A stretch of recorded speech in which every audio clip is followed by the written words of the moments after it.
Good morning from Panhandle Outdoors, America's only daily outdoor TV show.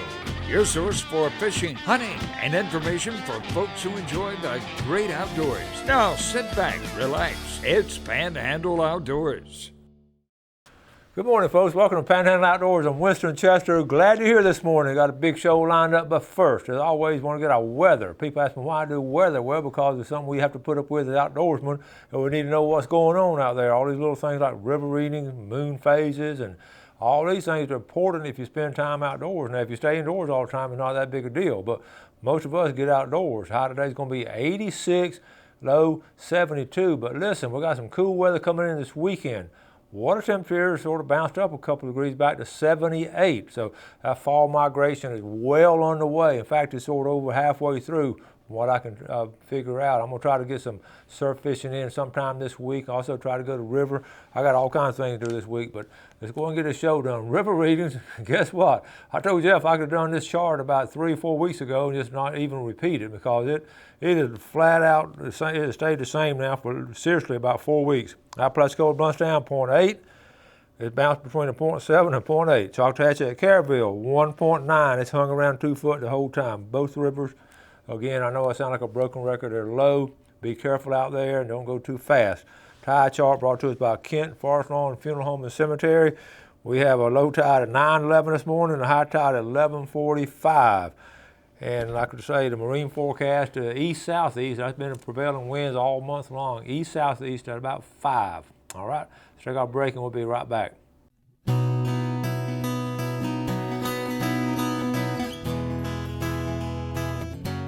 Welcome back. Let's take a look at some pictures. I always like on Tuesday morning get some pictures in here. Got them stacked up. And this first one, check out this.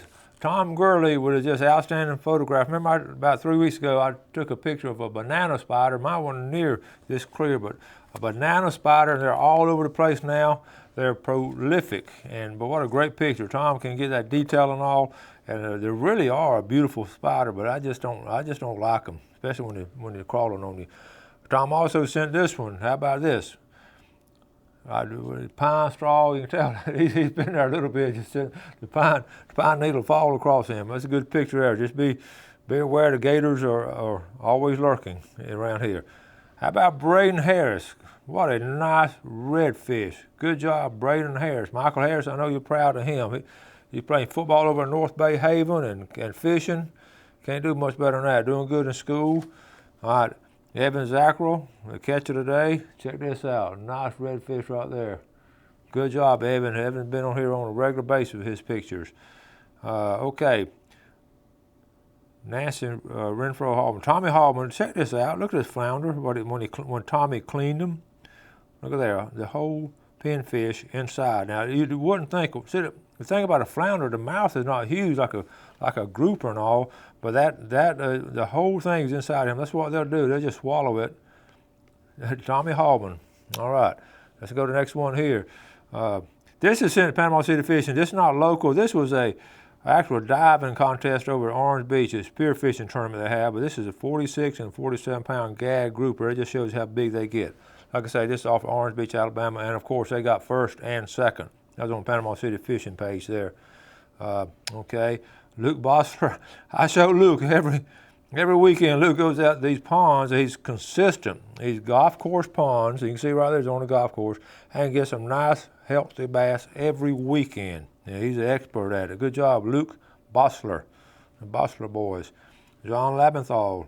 All right, there you go. Stone crab claws. I know you ate well.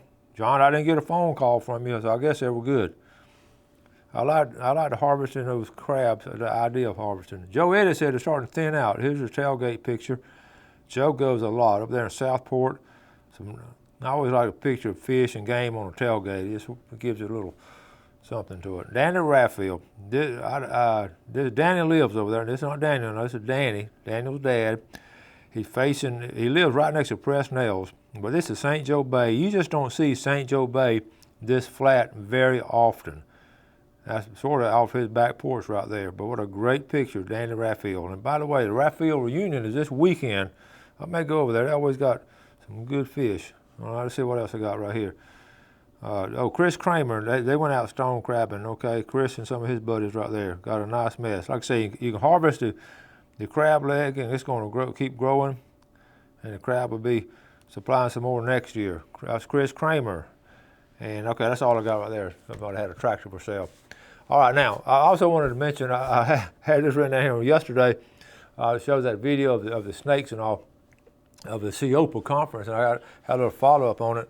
I hope you enjoyed it. Whit Gibbons was a guy from University of Georgia. He's a professor emeritus now, written 4 or 5 books on snakes, so he is definitely an expert on it. I spent a lot of time with him, and he and I got it off real good. What happened, he was telling about his wife said, honey, we got some, this is a true story, because we at dinner that night, we had some couples, about 5 or 6 couples around our table, and we were laughing. He'd already told me the story, and he said, honey, tell a story about the flying squirrels. And she was telling it to Gail. They have flying squirrels in their attic. And she said, Whit, there's some, I keep hearing squirrels or something in their attic. And Whit went up to his attic, and he heard it too. So what did he do? He went back down the attic stairs and said, honey, I'll take care of it. Well, the next day he got him a rat snake and put up in the attic. This is a true story. Put the rat snake in the attic, and 3 or 4 days later, he said, honey, you hear those squirrels anymore? She said, no, I don't. How'd you get rid of them? He said, well, I took care of it.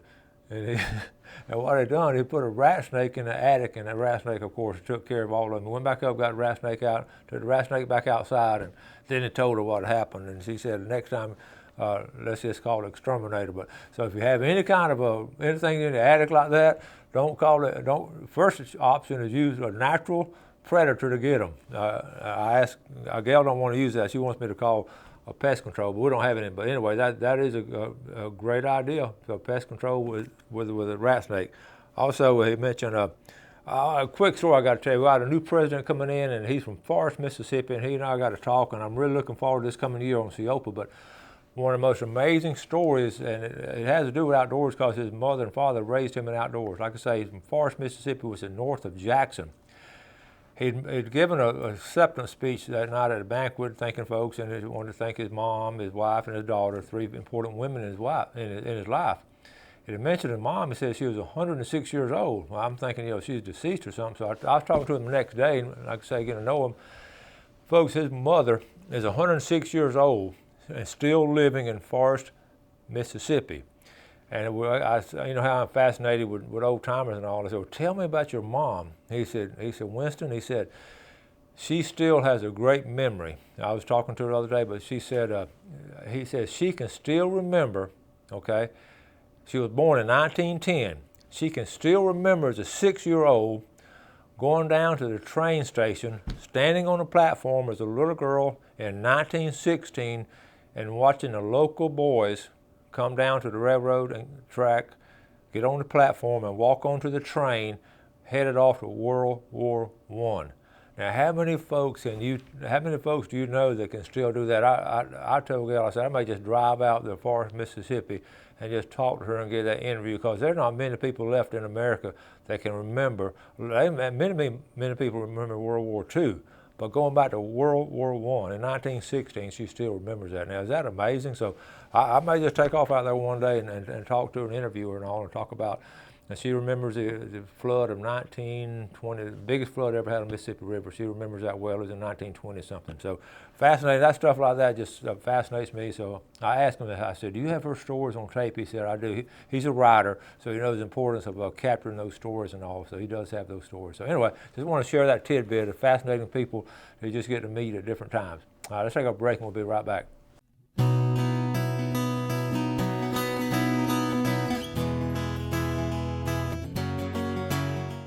Okay, welcome back. We're in the situation now where a lot of migration going on. We're talking about a pompano and different fish and all, but also in the waterfowl, the duck migration map I was looking for. Remember last year we were following the duck migration, and it was through Ducks Unlimited, and I've been trying to find it. I looked it up last night, and the big thing about that, I've looked it over last night, and here's the situation here. You get a migration map, you go to Ducks Unlimited, and type it in there, and what they'll do, people call in and say, here's ducks here, ducks there, and all the ones I found looking on the chart here, Nebraska, Arizona, Michigan, Nebraska, I didn't find anything down here in the south. I was all excited this morning about telling you all about migration, but up at Illinois and Minnesota, there's a lot of stuff going on up there in Montana, but it's just, this is how you do it though. You just go to Ducks Unlimited, and it actually shows the map. I went to the map, and actually it was not the closest report.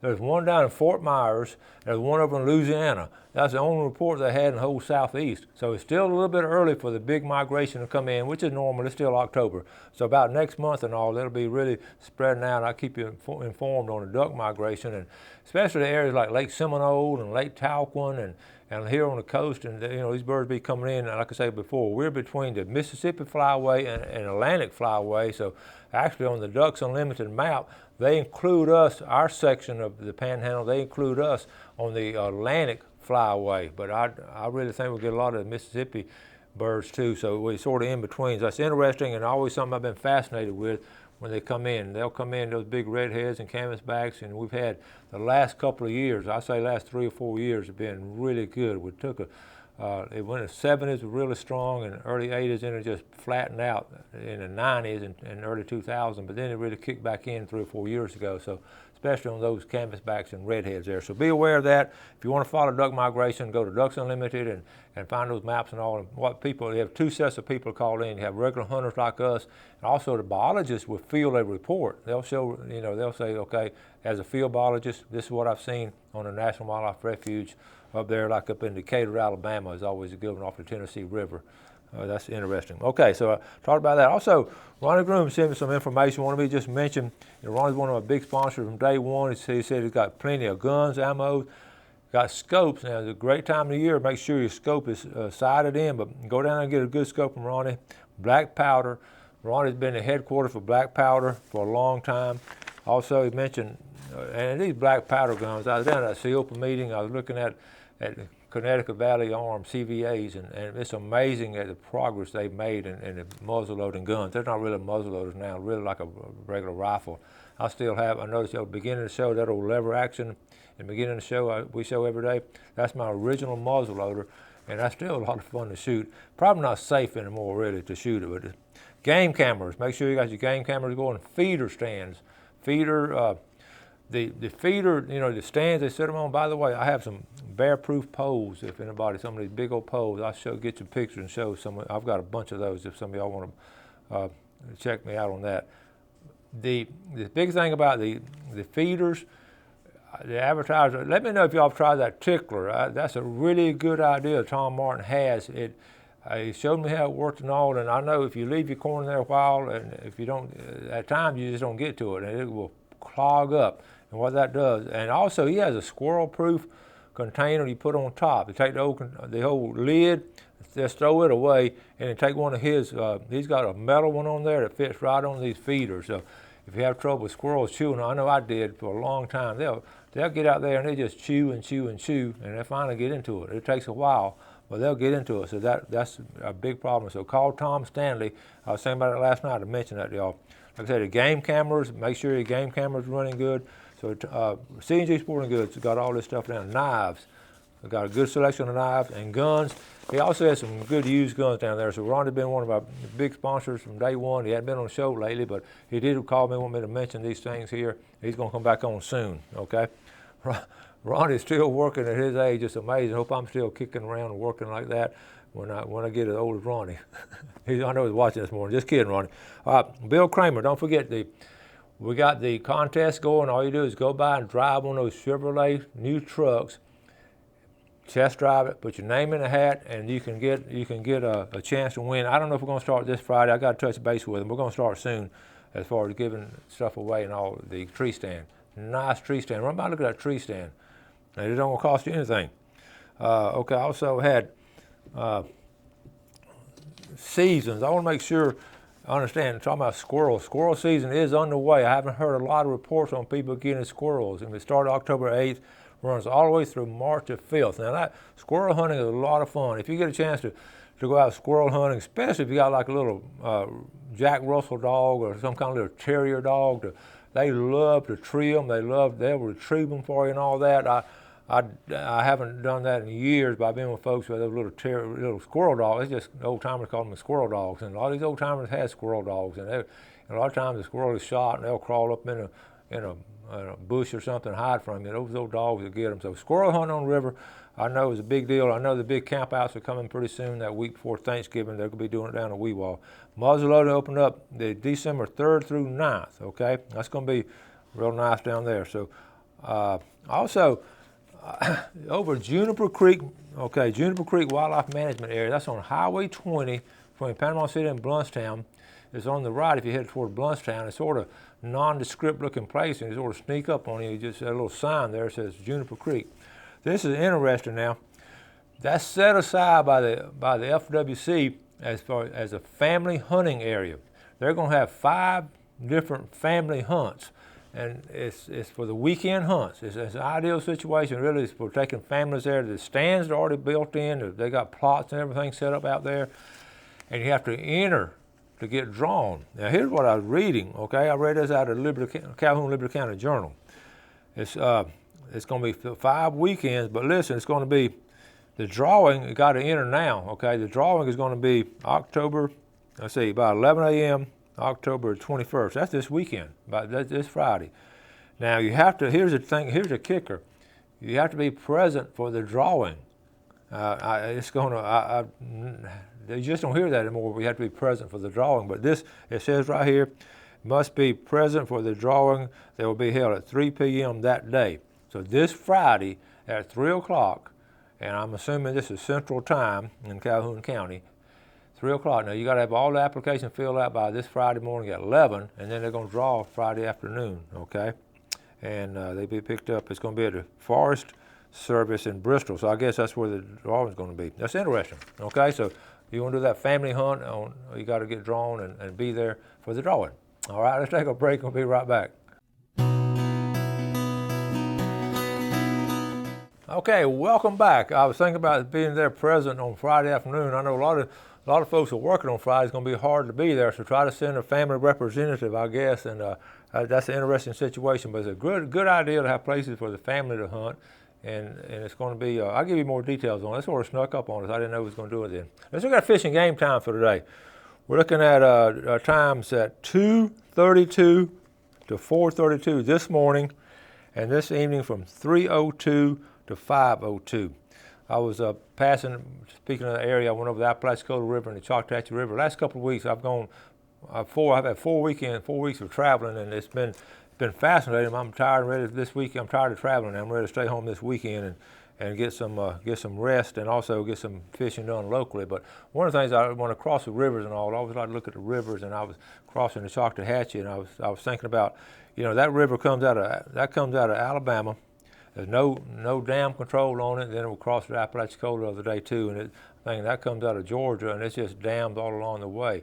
It's fascinating to me how those rivers, both of them are low, both of them are muddy, but one of them natural and one of them sort of man-made now. So you don't hear much complaining about the Choctawhatchee, but you hear constant problems on the Apalachicola. Too much water, not enough water, this and that. So it's really been fascinating.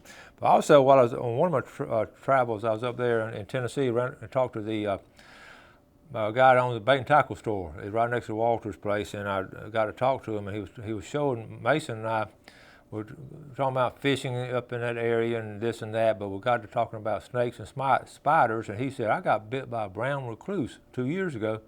I said, you did? He said, that's nothing to play around with, and he actually showed us his bite. And folks, it was on his left calf, and about half of his calf was gone. I mean, it eaten into muscle. And what happened? He didn't know he was bitten until actually he started swelling up really bad. He went to the emergency room, and they immediately just started cutting on, and he had to go to the hospital for I think he said 34 consecutive days, and each day they actually was cutting part of his skin. Anytime he had dead skin and all, they were cutting it off. So he had to go there every day so it wouldn't be infected. And I have some pictures here if I can get back to them. I don't know if I can get to them or not. But he was saying what happened, the swelling started, and it just became really painful. And once it became painful, he couldn't control it. So I've got some pictures here, and let's see.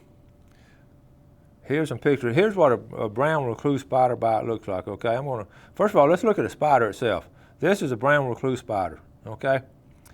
And you see the size of the penny. And they're nondescript. They don't look much like anything, but they're in this area, not as much as ours in other areas, but we do have them. And the bite, you can get, okay, I guess it's spider. That's one of the bites here. I've got several pictures I want to show you. Also, you get a swollen eye from a brown spider bite. Now, this is a black widow spot, okay? A little bit different. To me, they look pretty close. I just want you to be aware of it. You also get pain in the neck, get a swelling in the neck.